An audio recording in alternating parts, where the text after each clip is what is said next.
Лев, медведь и лиса. Басня. Эзоп.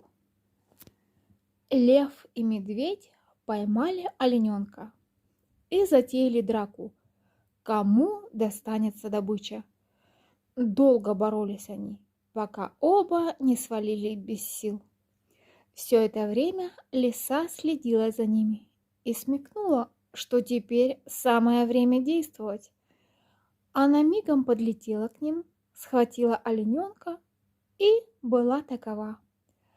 Лев и медведь так были измучены, что не могли даже привстать, не то чтобы погнаться за похитительницей.